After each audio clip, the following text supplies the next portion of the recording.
পরে আসলাম এখন বিদেশ আমার নাই এ অবস্থা আমার নাই কেন কি লাগছে তাহলে বেতন কত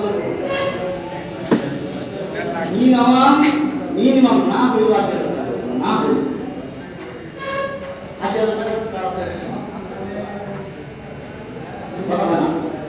পুরাতন ৮০,০০০ নাই তাহলে বিদেশ কেন লাগছে স্যার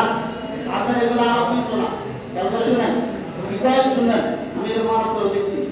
তো স্যার আপনি এটা আপনি তো কেন আমরা বিদেশে চলতেছি না কিভাবে চলতেছেন আমার কাছ থেকে হিসাব নেন প্রথম ২ বছর পুরা পয়লা হচ্ছেন দ্বিতীয় ২ বছর একটু কম করছেন